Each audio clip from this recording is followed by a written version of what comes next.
आप सभी का एक बार फिर स्वागत है। आज हम लेके आए हैं, एक पेपर हुआ है आज ही 4 अप्रैल 2025 को। कौन सा पेपर? सेकंड सेमेस्टर के डीएलएड का। तो कैसा रहा आज का मैथ का पेपर? हम सीधे सीधे बिना किसी भूमिका के आते हैं उस पेपर पर। क्या उसका विकल्प है, क्या सही है, आप मिला सकते हैं। जो लोग किए होंगे अपने उत्तर तक जाइए, कितना आप मेहनत किए हैं, और उम्मीद है अच्छा किए होंगे। अपने आंसर की जांच करिए। आइए सीधे सीधे हम बिना किसी भूमिका के आते हैं अपने प्रश्न पर। पूछा है, यदि किसी त्रिभुज के दो कोण असमान हो। दो कोण असमान का मतलब क्या है? अगर कोई त्रिभुज है और उसका दो कोण असमान है तो कार्य होगा क्या? मतलब एक कोण बड़ा हो, एक कोण छोटा हो। असमान का मतलब यही है। तो क्या होगा? नियम है, एक प्रमेय है 9th-10th में। पहले 9th में एक प्रमेय थी कि यदि किसी त्रिभुज के दो कोण असमान हो तो बड़े कोण के सामने भुजा बड़ी होती है, छोटे कोण के सामने भुजा छोटी होती है। अगर ये प्रमेय दिमाग में चलती रही होगी तो सीधा सीधा इसका उत्तर मिल गया। क्या? तो क्या होगा? छोटे कोण के सामने की भुजा क्या होगी? छोटी होगी। तीसरा विकल्प सही है। योग का तत्समक अवयव पूछा है। तत्समक मतलब होता है, तत् संस्कृत का शब्द है, तत्समक उसी के समान। मतलब कोई संख्या हो, उसका मान उसी के समान रह जाए तो क्या जोड़ दें? तो जानते हैं आप, 10 में फिर 10 आ जाए, क्या जोड़ें? शून्य जोड़ेंगे। 5 में क्या जोड़ें? 5 हो जाए, शून्य जोड़ेंगे। तो सीधे सीधे आपका आंसर दिख रहा है कि योग का तत्समक मतलब जोड़ने पर मान में परिवर्तन ना हो तो शून्य जोड़ेंगे। फिर पूछा है 5xy² में x का गुणांक। तो सीधे सीधे जानिए, किसी बीजी पद में जिसका गुणांक पूछे उसी को कट कर दीजिए उसी विकल्प से, तो आपका आंसर दिखने लगेगा। यदि हम x को कट कर दिए तो 5y² बचा। ये सीधा आंसर निकालने का निंजा टेक्निक है। उसके बाद क्या पूछा है? किसी पूर्णांक का योगात्मक प्रतिलोम बताइए। अब वहाँ देखिए तत्समक अवयव पूछा था, यहाँ योगात्मक प्रतिलोम पूछा है। तो कोई संख्या हो, पूर्ण हो, प्रमेय हो, चाहे जैसे या पूर्णांक हो, अगर उसका हम यहाँ केवल पूर्णांक का पूछा। देख किसका पूछा है? पूर्णांक की बात किया है। हाँ, पूर्णांक केवल दिने। कोई पूर्णांक की बात करता है तो पूर्णांक का मतलब जानते होंगे आप कि शून्य से इधर उधर, मतलब प्लस माइनस, ये सभी क्या होते हैं? पूर्णांक होते हैं। पूर्णांक का हमको योगात्मक प्रतिलोम करना है, मतलब उसके मान में कोई अंतर न आए। तो क्या करेंगे? ऋण 1 से गुणा करेंगे। देख लीजिए, हम 2 में ऋण 1 से गुणा करेंगे तो ऋण 2 हो जाएगा। और सीधा बताया जाता है योगात्मक प्रतिलोम को कि आप उसके आगे ऋण लगा दीजिए तो उसका मान बदल जाएगा, ऋण हो जाएगा। लेकिन होगा कहें, वो ऋण 1 से गुणा होता है, तभी उसके मान में परिवर्तन हो जाता है चिन्ह का। तो सीधा विकल्प, व्याख्या की जरूरत नहीं है, सीधे आप अपने उत्तर को ले लीजिए। यहाँ व्याख्या का दिन नहीं है तो -1 से गुणा करेंगे। परमेय संख्या पूछा, बड़ी संख्या कौन है? तो परमेय संख्याओं को जान लीजिए, सभी धनात्मक संख्याएँ सभी ऋणात्मक संख्याओं से बड़ी होती हैं, ये एक नियम है। तो यहाँ पर देखिए, पहले देखेंगे क्या कोई संख्या धनात्मक तो नहीं है। तो देखिए यहाँ पर कौन संख्या धनात्मक है? यदि किसी का ऊपर नीचे माने P और Q दोनों ऋण है तो समझिए वो धन है। बस हमारा आंसर आ चुका। तो धन संख्याएं सभी ऋण संख्याओं से बड़ी होती हैं, चाहे वो छोटी ही क्यों न हो। अगर धन है तो सभी ऋण संख्याओं से बड़ी होती हैं। तो देखने में तो लग रहा है ऋणात्मक, लेकिन है धनात्मक। तो यही आपका विकल्प सही है। तो विकल्प में हम लोग आगे बहुविकल्पीय बातें हैं अति लघुत्तरी पर। इसमें पूछा है 1 घन मीटर को घन सेंटीमीटर में बदलिए। तो घन का मतलब होता है 3 बार गुणा, मतलब 1 मीटर गुणे 1 मीटर गुणे 1 मीटर। अब ये घन मीटर में हो गया। इसका कह रहा है घन सेंटीमीटर करिए। तो कुछ नहीं करना है, जहाँ जहाँ मीटर है उसको सेंटीमीटर लिख दिया जाए, 100 सेमी। फिर यहाँ पर क्या हो जाएगा? 100 सेमी। यहाँ पर भी देखिए क्या हो जाएगा, फिर गुणे 100 सेमी। तो अब 100 सेंटीमीटर 100 सेंटीमीटर 100 सेंटीमीटर इसका गुणा कर दीजिए, ये घन सेंटीमीटर हो जाएगा। तो क्या करना है? देखिए, पहले अंक का गुणा 1 1 1 का गुणा करेंगे, 1 ही आएगा। उसके बाद शून्य का गुणा सबसे आसान होता है, केवल गिनती करके लिख दीजिए। तो 2 2 4 2 6 शून्य लिखेंगे। उसके बाद इकाई दहाई कर लीजिए आप। देखिए 2 2 4 2 6 इकाई दहाई सैकड़ा हज़ार 10 लाख 10 लाख। तो 10 लाख घन सेंटीमीटर यही हमारा आंसर होगा, घन सेंटीमीटर। जो यह लिखा होगा वह 1 नंबर का हकदार होगा। उसके बाद देखिए क्या पूछा है, 25 सेंटीमीटर भुजा वाला एक वर्ग है, उससे 5 सेंटीमीटर भुजा के कितने वर्ग काटे जा सकते हैं? मतलब दोनों की भुजाएं समान हैं। तो क्या करना है? 25 सेंटीमीटर वाला एक क्या है, मान लीजिए 25 25 25 इसका सब कुछ था, और इससे क्या काटना था? 5 सेंटीमीटर और भुजा का, मतलब इसकी कटिंग की गई होगी। तो कितने कितने इस तरह के कितने वर्ग काटे जा सकते हैं, तो सीधा सीधा हिसाब होता है क्या, उसके क्षेत्रफल से ही कटेगा। तो क्या करेंगे, हम मान लेंगे कि वो x है, वो संख्या, वो नंबर संख्या कितना वर्ग पूछा है ना, तो हम मान लीजिए हैं वो x वर्ग कट सकते हैं। तो क्या करेंगे, बड़े वर्ग का क्षेत्रफल बटे छोटे वर्ग का क्षेत्रफल। तो बड़ा वर्ग कौन है, 25 है, इसका क्षेत्रफल निकालेंगे, और बटे छोटे वर्ग का क्षेत्रफल 5 का वर्ग। इसी को हल कर दिया जाए, हमारे नंबर्स ऑफ स्क्वायर आ जाएंगे। मतलब x का मतलब हम वही मान रहे हैं कि वो वर्ग कितने कटेंगे। तो चलिए निकालिए, 25 का वर्ग देखिए सीधा सीधा हम लिख दे रहे हैं। 25 को हम लिख सकते हैं 25 गुणे 25। 5 का वर्ग है तो हम लिख सकते हैं 5 गुणे 5। तो सीधा सीधा देखिए, ये 5 गुणे 5 है तो 25 होगा, ये 25 इस 25 से कट गया, सीधा उत्तर आ गया कि अगर ऐसा करेंगे तो हमको 25 वर्ग प्राप्त हो सकते हैं। 25 वर्ग कटेगा, 25 वर्ग ही आएगा। आइए अब अगले प्रश्न पे चला जा रहा है। अगला प्रश्न देखिए क्या पूछा है, टैली चिन्ह लगाकर बारंबारता लगाइए। अब टैली चिन्ह का क्या मतलब हुआ देखिए, टैली चिन्ह का मतलब सीधा जानिए कि जो लोग जितने रूप में हैं उसका एक पेयर बना के वो कितनी बार आए हैं। तो हम क्या करेंगे, देखिए 3 पद बना ले रहे हैं। क्या क्या, एक में तो पद दिया है, एक में क्या दिया है देखिए, आंकड़ा दिया है कि कौन आंकड़ा कितनी बार आया है, और एक उसका टैली चिन्ह लगाएंगे, यहाँ टैली लगाएंगे 3 करेंगे। ये पद है, वो आंकड़ा कितनी बार है, इसको हम बारंबारता करते हैं पद, और वो कितनी बार आया इसको बारंबारता आप लिखे हो, ये टैली होगा। हम शार्ट में लिख रहे हैं, आप समझे होंगे। अब क्या देखिए, पहले हम लिख रहे हैं कि वो पद कितने, मैंने 5 कितनी बार आया है, तो 5 देखिए हम 5 लिख रहे हैं। अब गिन लीजिए कितनी बार है, 1 और 2 बार आया था, 2 लिखे हैं तो 2 टैली हो गया। बस ऐसे ही करना था। उसके बाद पूछा है फिर पद देखिए, हम 6 लिख रहे हैं, क्रम से बढ़ रहे हैं। 6 देखिए कितनी बार है, 6 केवल एक ही बार है, तो इसकी एक बारंबारता है, 1 टैली हो गया। फिर उसके बाद क्या पूछा है देखिए, 8 देखिए 1 2 3 आया है, तो 8 यहाँ लिखेंगे, ये 3 बारंबारता आई है, उसका 3 टैली लगाएंगे। उसके बाद देखिए क्या पूछा है, 5 हो गया, 6 हो गया, 8 हो गया। उसके बाद बारी आती है किसकी, 13 की। तो 13 देखिए कितनी बार है, 13 2 बार है, तो 2 इसका मतलब 2 टैली लगेगा। बस इतना ही करना था, इसमें कुछ था नहीं, ये छोटे बच्चों का खेल था, आप बना सकते हैं। अगला प्रश्न देखिए क्या पूछा है, सरल करना था। सरल के लिए क्या करेंगे देखिए, सरल का मतलब है ये बीजगणित का जोड़ घटाना है। बीजगणित के जोड़ घटाना में कुछ करते नहीं हैं, केवल उनको सजाती पदों की इकट्ठा करते हैं। देखिए यही हम लगाने का प्रयास कर रहे हैं, मिलाइएगा कि हम कितना का आप लोग करके आए हैं, क्या आपका आंसर सही था। अब जब भी बीजगणित का जोड़ घटाना हो तो कुछ मत करिए, बिरादरी लोगों को इकट्ठा कर लीजिए, उसको बीजगणितीय भाषा में सजाती कहते हैं। तो क्या करें देखिए, हम पहले एक्स स्क्वायर वाले को इकट्ठा कर रहे हैं। तो देखिए 5x स्क्वायर, इसकी जाति बिरादरी का देखिए कौन है, ये वाला बैठा है 7x स्क्वायर। फिर देखिए अब इसकी बिरादरी का कोई नहीं है। अब आगे बढ़ रहे हैं, हम लिख रहे हैं 7xy।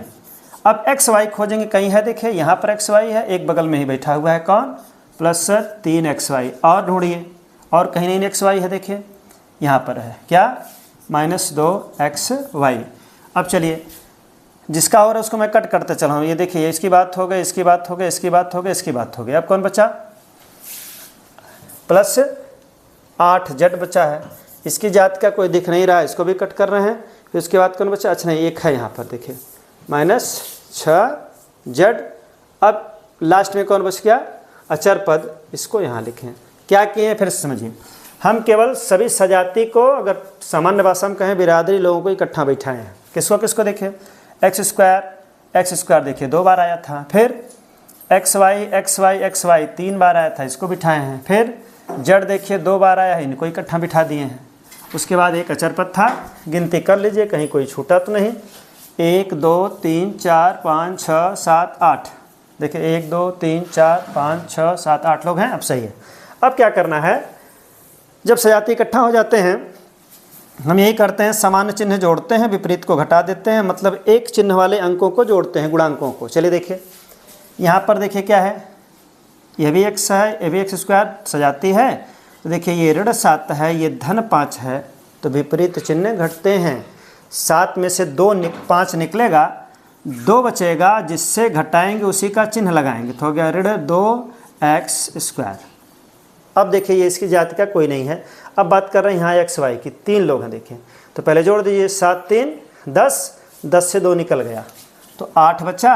8 जो कि बड़ा था, धन था, तो 8xy इसका आंसर हो जाएगा। फिर चलिए उसके बाद यहाँ पे चलिए जेड वाले में देखिए, दोनों दो चिन्ह है, एक प्लस लेके बैठा है एक माइनस लेके बैठा है, विपरीत चिन्ह हमेशा घटेगा और जिससे घटाएंगे उसी का चिन्ह लगाएंगे। 8 से 6 निकला, 2 बचा, 2 यही बड़ा था इसी वाला चिन्ह लगेगा, प्लस 2z और लास्ट में अचर पद है यह अकेला है, यही आंसर होगा।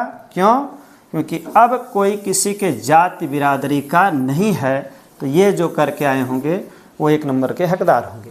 चलिए अगला क्या देखिए पूछा है, परमेय संख्या को परिभाषित करिए। कक्षा 7 से ही पढ़ रहे हैं परमेय संख्या, जिन्हें हम p/q के रूप में लिखते हैं। यहाँ मैं लिख नहीं रहा हूँ, सुन लीजिए। ऐसी संख्या जिसको हम p/q के रूप में लिखते हैं और ये दोनों pq पूर्णांक होंगे और क्या होंगे, p/q लिखेंगे जहाँ p और q पूर्णांक हैं और एक शर्त है क्या, q का मान शून्य ना हो, मतलब हर उसका शून्य ना हो, चाहे जो लिखे लेकिन हर शून्य मत लिखे। परिभाषा यही है, ऐसी संख्या जिसको p/q के रूप में लिखते हैं जहाँ पर p और q पूर्णांक हैं और q का मान शून्य नहीं है, ऐसी संख्या को हम क्या कहते हैं, परमेय संख्या कहते हैं। उदाहरण में आप जो भी लिख लीजिए, पीछे आपके बहुविकल्प में दिया था, 2/7, 1/3, 2/7, मतलब कुछ भी ऐसा लिख दीजिए धन में चाहे ऋण में, शर्त यही रहे कि वो छोटा न करना पड़े। ऐसा विकल्प मत लिखिएगा कि 4/6 लिख दीजिए, यह परमेय संख्या नहीं है, भिन्न है। परमेय संख्या वही होती है जो फिर छोटा ना हो, मतलब उसका HCF 1 आए, मतलब उसमें कुछ भी निकाला ना जा सके, बहुत निकालेंगे तो गुणा 1 कर देंगे तब भी उसके मान में कोई परिवर्तन नहीं आएगा। तो परिभाषा यही है कि जिन्हें हम p/q के रूप में लिखते हैं, q का मान शून्य ना हो। चलिए आगे, 1 नंबर हो चुका होगा, लिख चुके होंगे आप लोग। इसका कह रहा है गुणनखंड करिए। चलिए गुणनखंड के लिए थोड़ा सा हम यहाँ लिख रहे हैं, ये गुणनखंड में देखिए क्या करना था, गुणनखंड की बात कर ले रहे हैं। पूछा है a की 5 घात b, चलिए दूसरे कलर से आ रहे हैं, हाँ a का 5 घात था, उसके साथ b लिखा हुआ था, माइनस फिर a है आपकी b के साथ 5 घात लिखा हुआ है। कह रहा है इसका गुणनखंड करना था। गुणनखंड करने का मतलब है सबसे पहले इसमें हम कॉमन लेने का प्रयास कर रहे हैं। तो कॉमन में देखिए, कॉमन वही लेते हैं जो दोनों जगह हो, सबसे छोटी घात हो। यहाँ देखिए क्या है, यहाँ पर सबसे छोटा मैंने a में सबसे छोटा कौन है, a ही है। अब b में सबसे छोटा कौन है, b है, तो हम ab जो है कॉमन ले रहे हैं। यहाँ पर ab कॉमन लेंगे, कॉमन का मतलब वह चीज़ वहाँ से कम हो जाती है। a की 5 घात है, 1 घात कम होगी तो बचेगा a की 4 घात, अब b समाप्त हो जाएगा। यहाँ पर वही होगा, देखिए a से कैंसिल होगा, b की 1 घात कम होगी, बचेगा b की 4 घात। पहला कॉमन लेने पर यही आया है। अब देखिए क्या करेंगे फिर, अब ab को ऐसे बिठाए रखिए। अब यहाँ देखिए आगे आपका a की 4 घात माइनस b की 4 घात है। अब यहाँ पर देखिए यह वर्गांतर का एक सर्वसमीका बनी, मतलब a² b² के रूप में हम इसको लिख सकते हैं। अब यहाँ व्याख्या की ज़रूरत नहीं है, मैं सीधे सीधे केवल लगाने का प्रयास कर रहा हूँ। देखिए अब यहाँ पर क्या है, a की 4 घात को लिख सकते हैं a की 2 घात की 2 घात, उसी प्रकार b की 4 घात को लिख सकते हैं b की 2 घात की 2 घात। अब क्या होगा, ये वर्गांतर बन गया, मतलब अगर इसको हम a माने a वर्ग ऋण b वर्ग, एक बार जोड़ेंगे और एक बार घटाएंगे। चलिए हम वही कर रहे हैं। क्या, a भी तो बाहर इंतज़ार ही कर रहा है। एक बार लिखेंगे a² प्लस b² जोड़ दिए, एक बार इन दोनों को घटाएंगे, a² माइनस b², यह हो चुका। अब एक काम और हो जाएगा, क्या, पुनः हम क्या करेंगे, ab को फिर ऐसे रोक रहे हैं। अब ये तो ऐसे ही रह जाएगा, क्योंकि अब इसका विस्तार नहीं होता है, वो प्लस का विस्तार होता नहीं, माइनस का होता है। अब ये फिर टूट जाएगा, एक बार जोड़ देंगे, एक बार घटा देंगे। तो इतना जो लोग लिखे होंगे उनका यह प्रश्न सही होगा, मतलब वह भी 1 नंबर के हकदार होंगे। ए भी कॉमन लीजिए, फिर यहाँ पर a² बन गया a² b², मतलब एक बार इन दोनों को जोड़े हैं, देखिए एक बार दोनों को घटाए हैं, प्लस वाले में कोई परिवर्तन नहीं हुआ है। या फिर देखें यहाँ एक फार्मूला बन गया, क्या, a वर्ग b वर्ग, इसका सूत्र होता है 1 + a + b 1 + a - b। अब ये छोटा नहीं होगा। आइए अगले प्रश्न पे, अगला देखिए क्या है, फिर पूछा है एक समबाहु त्रिभुज का परिमाप। चलिए हम इसको मिटा रहे हैं, आप आगे पीछे इसको करके देख लीजिएगा, हम उसको यहाँ आगे लिख दे रहे हैं। क्या पूछा, देखिए कह रहा है कि एक समबाहु त्रिभुज का परिमाप दिया है। तो समबाहु त्रिभुज का परिमाप मतलब उसके तीनों ओर की माप।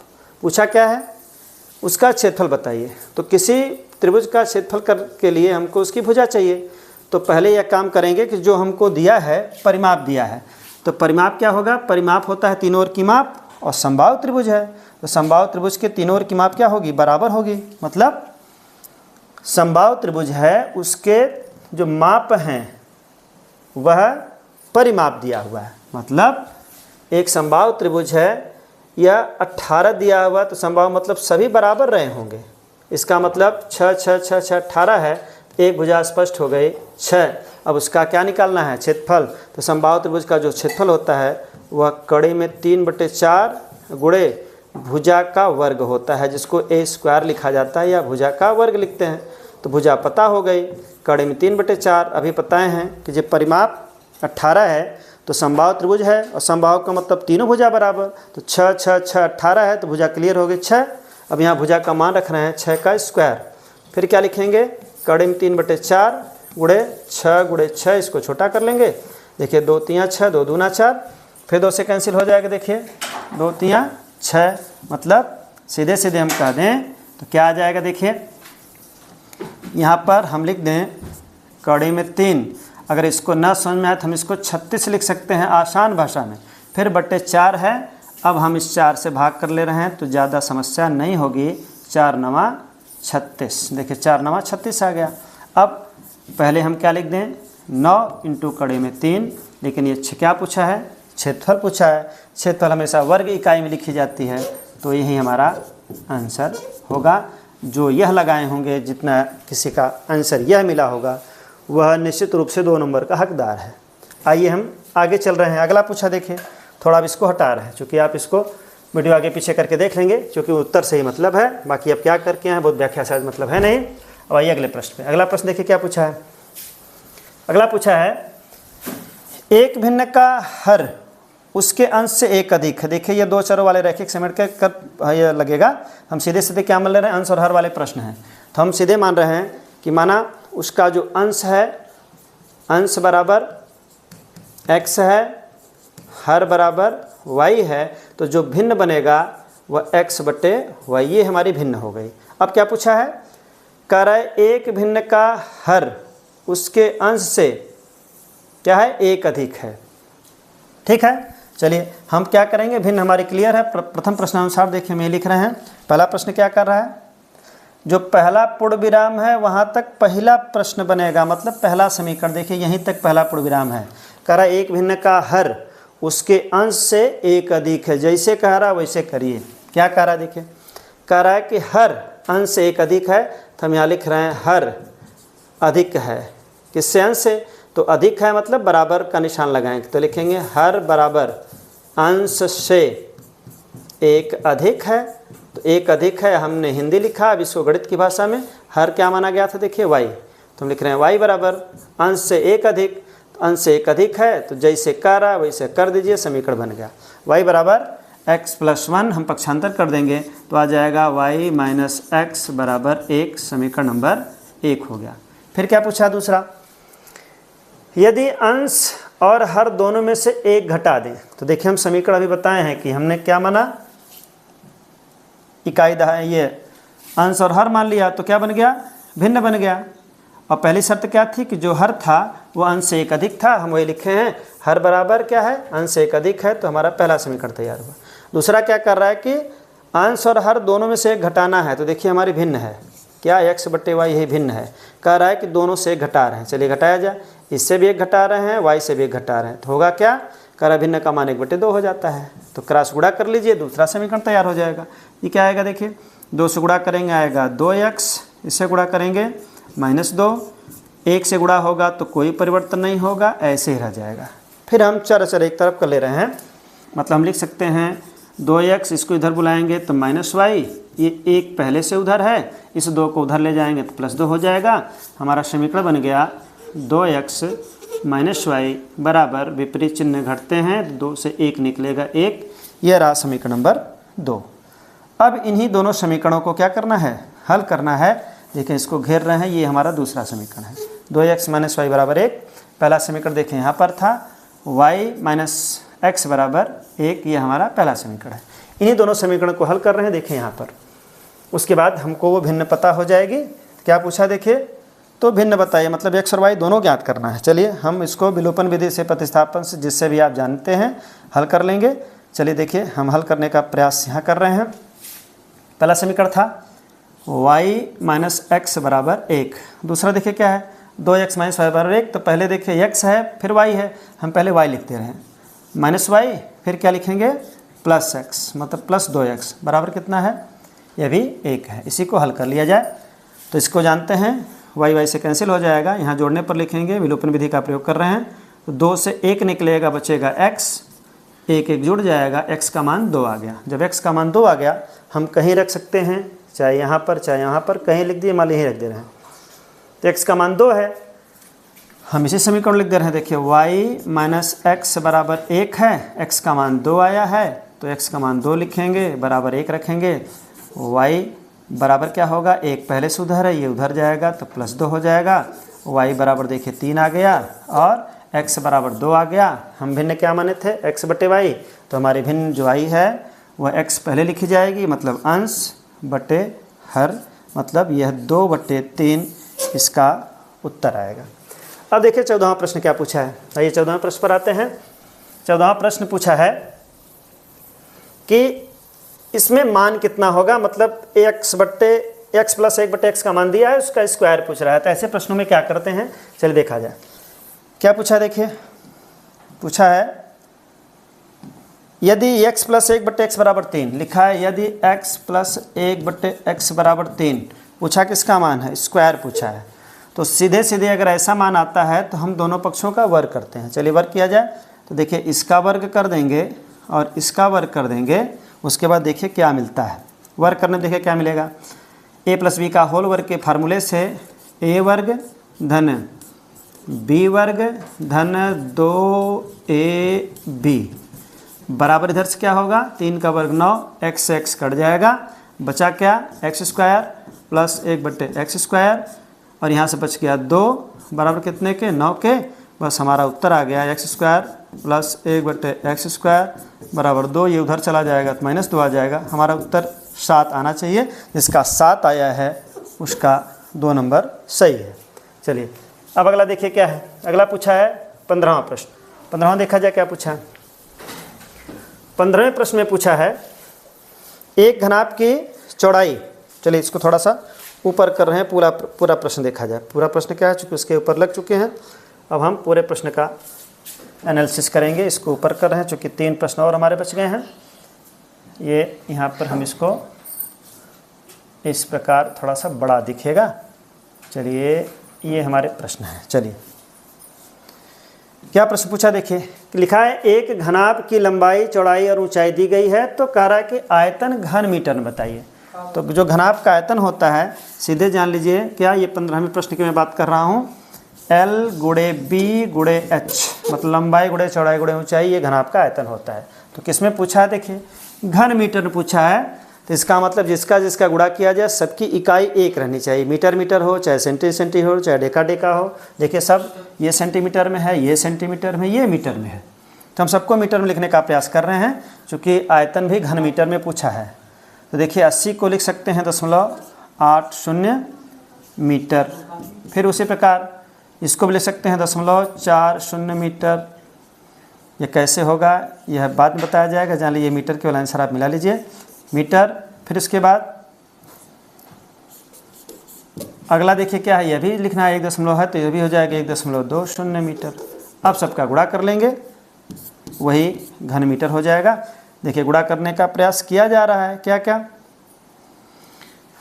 8 चौको 32 हो गया। और कितना है 32 में, ये शून्य लिखें या ना लिखें कोई मतलब नहीं, हम शून्य हटा ही दे रहे हैं, कोई मतलब नहीं है, सीधा जान लीजिए। हम केवल शून्य हटा के प्रयास करेंगे तो जल्दी समझ में आएगा, गुणा आसान हो जाएगा। 0.8 गुणे 0.4, गुणे क्या है 1.20 है, तो शून्य हटा दे रहे हैं। अब सीधे गुणा कर लिया है। चलिए गुणा करिए, 8 चौको 32, 2 अंक पे दशमलव, 2 अंक पे दशमलव लग गया, यहाँ शून्य लगा दे रहे हैं। फिर यहाँ देखिए 1.2 में गुणा करना है, इसका मतलब हमको 12 से गुणा कर देना है। तो क्या होगा, अभी हम दशमलव छोड़ के चल रहे हैं, 12 दूना 24, 12 तियाँ 36 और 2 38। कितने अंक पे है देखिए, 1 2 3 अंक पे, तो 1 2 3 अंक पे दशमलव लग गया, या गया 0.384, ये क्या आ गया घन मीटर। चूँकि ये घन मीटर आयतन पूछा था तो घन मीटर में आ गया, कुछ नहीं किए हैं, कुल इतने किए हैं, इसको सेंटीमीटर को मीटर में, इसको मीटर में, इसको मीटर में, और सबका गुणा करके घन मीटर में ये आयतन आ चुका। फिर क्या पूछा है, माध्यिका ज्ञात करिए। माध्यिका देखिए क्या होती है। माध्यिका ज्ञात करने के लिए सबसे पहले दिए गए पद को या तो आरोही या अवरोही, मतलब उसको बढ़ते क्रम में चाहे घटते क्रम में, हम यहाँ पर बढ़ते क्रम में लिख ले रहे हैं, तो आरोही क्रम जिसको बोलते हैं। तो चलिए आरोही क्रम में देखिए कौन कौन है। आरोही क्रम में देखिए क्या क्या, पहले छोटे छोटे गिनती लिखना शुरू कर रहे हैं। सबसे पहले देखिए क्या है, 4 है, उसके बाद 4 के बाद 5, 5 के बाद 7, उसके बाद देखिए कौन बचा, 7 के बाद 9, उसके बाद 10। तो देखिए 4 लिख चुके हैं, 5 लिख, 7, 9, 10 यहाँ तक लिख लिए। अब कौन बचा 11, उसके बाद 11 के बाद फिर 12, 12 के बाद 15 और 16, 15 और 16। अब गिन लें, कोई छूटा तो नहीं। देखिए कितने लोग थे, 1 2 3 4 5 6 7 8 9 लोग। देखिए 1 2 3 4 5 6 7 8 9, ठीक है। हमने बढ़ते क्रम में इसको लिख लिया। अब क्या पूछा है, माध्यिका मीडियन ज्ञात करना है। तो इसमें गिनेंगे इसके पदों की संख्या, ये आरोही एक आरोही, जो जिनको लिखे हैं ये आरोही हो गया, आरोही हो गया, ये सम आया है कि विषम, गिनिए 9 लोग। तो इसका मतलब ये n बराबर जो 9 है यह विषम है, ऑड है। और जब विषम होता है तो उसकी माध्यिका का फार्मूला होता है क्या, n+1/2वां पद, यही होता है उसकी माध्यिका। n का मतलब क्या है, नंबर ऑफ, जो जितने नंबर हैं पदों की संख्या, तो कितने हैं वो 9 हैं, उसमें क्या करना है, 1 जोड़ना है, फिर बटे 2 करना है। तो 9 में 1 जोड़ेंगे 10 आ जाएगा, 10 में भाग करेंगे 2 की तो 5 आएगा। तो 5वां पद ही क्या होगी, माध्यिका होगी। हमको 5वां खोजना, देखिए 1 2 3 4 5, 5वां पद यही है, इसकी माध्यिका 10 आएगी। ऐसे ही लगाना था, पहले आरोही क्रम में करना था।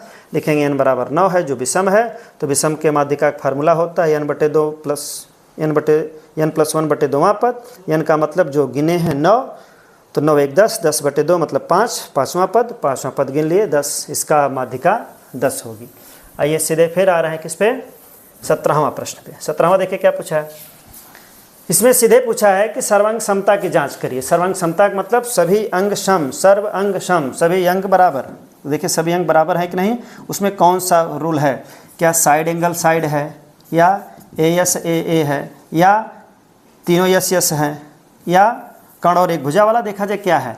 कह रहा है कि ABC, तो पहले हम यहाँ ABC बना रहे हैं, ABC। दूसरा क्या पूछा, देखिए इसका मान लिख दिया जाए। AB का मान 3.5 है, फिर पूछा है BC का मान 7.1 है, फिर AC का मान 5 है। दूसरा त्रिभुज कौन है, PQR। चलिए यहाँ पर PQR, इसमें क्या पूछा है, PQR में, PQR यहाँ देखिए PQ 7.1 है, PQ 7.1 है, फिर QR 5 है, QR ये 5 है, फिर किसका पूछा है, PR 3.5, ये 3.5 है।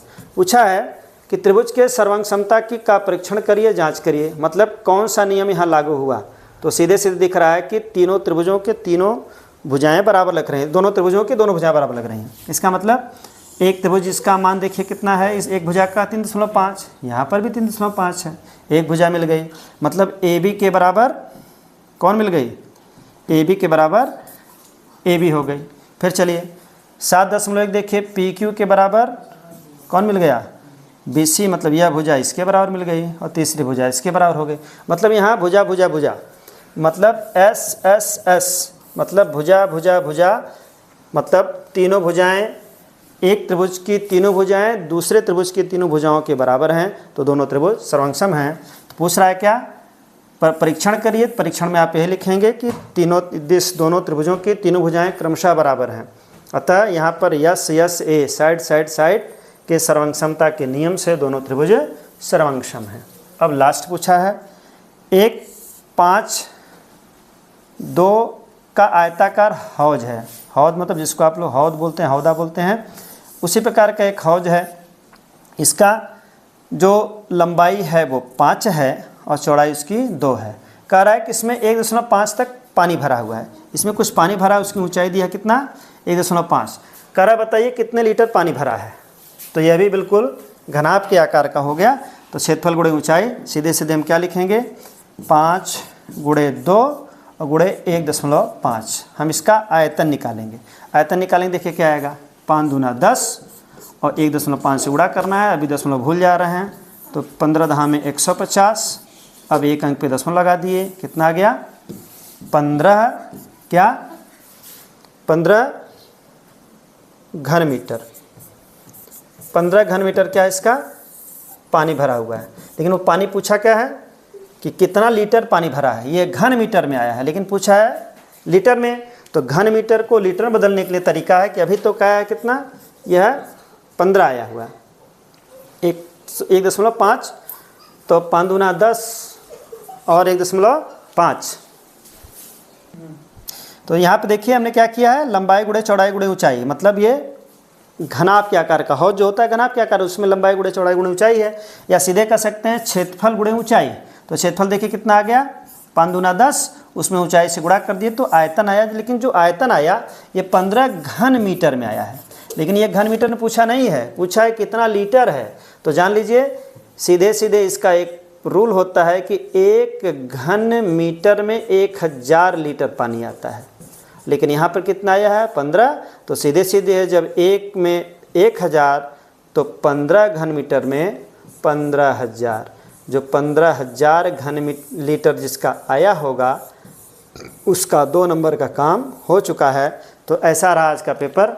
मिलते हैं फिर अंग्रेजी और हिंदी के व्याकरण के साथ। यहाँ पर मैं केवल गणित, हिंदी, संस्कृत और अंग्रेजी के व्याकरण की ही बात करूँगा। डीएलएड में आप चाहे प्रथम में हो, चाहे सेकंड में हो, चाहे थर्ड में हो, चाहे फोर्थ में हो, केवल 4 विषय की बात, गणित के पूरे पेपर, पूरे सेमेस्टर की, पूरे कोर्स की बात।